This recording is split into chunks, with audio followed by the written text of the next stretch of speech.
Ay, mag-zoom. Ay, ay. Okay, last na talaga. Totoo na to. As in, totoo na to. Hindi masyado makita yung Kagandahan. contour natin. Okay, go na. Okay. Hi, Bella. Joke lang. Hi! So, thank you sa lahat ng nag-like, nag-comment, and sa mga nag-request ng new videos. Ito na! I'm filming it! Nandito ako ngayon sa isang hotel sa Cubao, diba? At may kasama ko. At yung kasama ko ngayon, kukulitin ko na naman siya ng isa sa mga tanong sa aking isipan, okay? And siya yung isang sa mga long-time friends ko na. And I know siya yung proper person para itanong to. Wow! Ready ka na ba? Ready? Yay! Dito na siya! Shasi! Tada!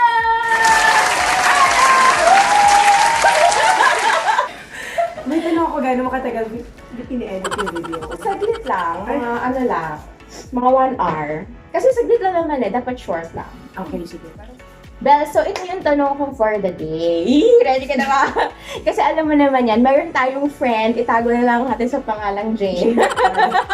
Okay. Nagtanong siya about sa typical Christian. So yun muna yung tanong ko. Meron ba? Is there such a thing? Since Christian naman tayo, di ba? Is there such a thing na tinatawag na typical Christian? Sige, di ba? Pag maling sagot, ikakas mo naman. Sige lang. Wala namang maling sagot, reflection to, O, diba? opinion lamang to ng mga tao dito sa loob ng video na to. Pag sinabing typical, parang normal, di ba? Paano mo mga typical na Christian? According sa ating questioner, ang nagtanong sa atin na si Jane, sabi niya, typical Christian would look like someone na hindi makabasag pinggan, masyadong holy, alam mo yun, mahinhin, ganyan. Ganon ba yung isang typical Christian? May ganon ba? I think yung sinabi ng questionnaire na, it's more on personality, no? Kasi hindi makabasag pinggan, mahinhin.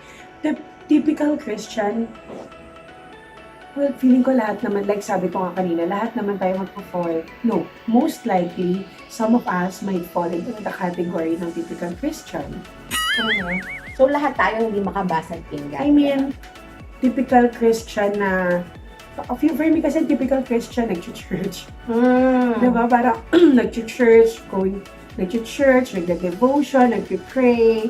Pero yung mga di makabasag pinggan, maingin, it's more on the personality. Kasi hindi ka naman ganun, friend. Oo, agree.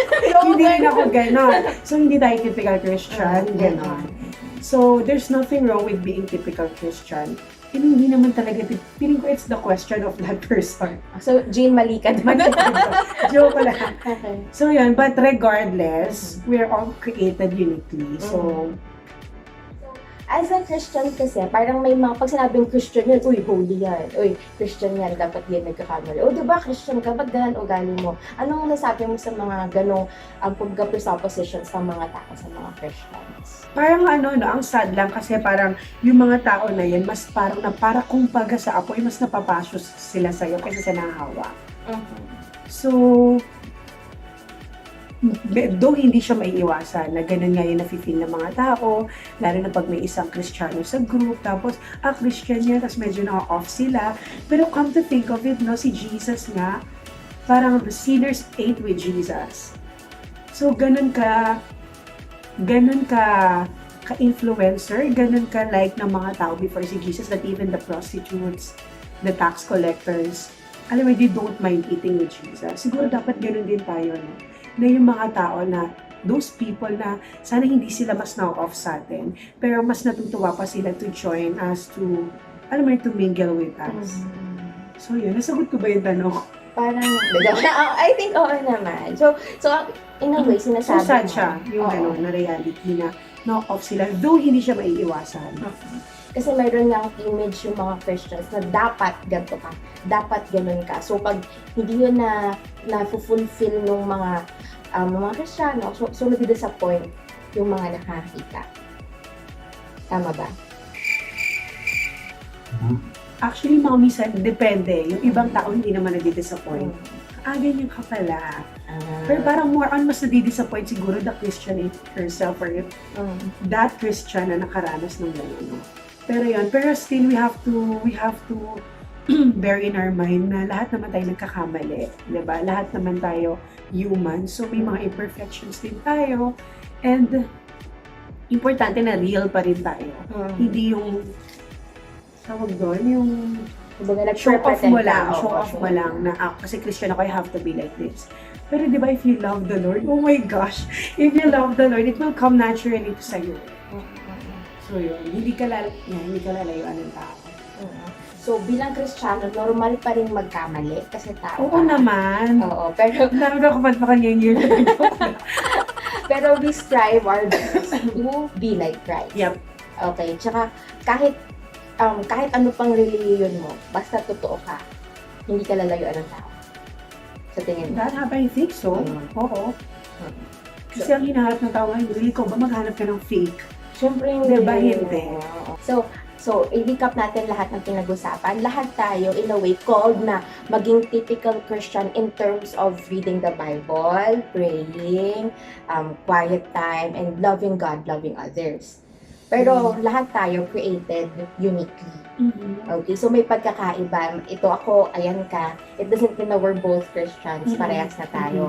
Tapos, hindi porket Kristiyano ka rin, perfect ka. Pero we need to strive our best to be like Christ para pati yung mga hindi nakakakilala kay Christ, mahawa kumbaga.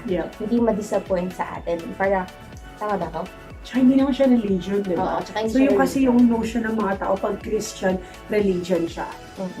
So it's more of the relationship natin sa Panginoon. So I think yung word na typical din, it's yung reading the Bible, going to church every Sunday. It's more on spiritual discipline. It's more on your discipline.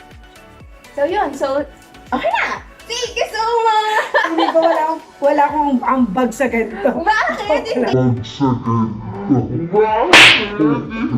Okay. So promise. Thank you so much. So thank you so much then. So if you're like my friend Jane na feeling mo hindi ka typical na Christian, so as long as you're walking with the Lord, okay yon. And you cannot discount na you're uniquely created. Okay na yan. So, thank you so much for watching. So, nakapulang ko na yung mukha ko. Sige na, like nyo na, subscribe na.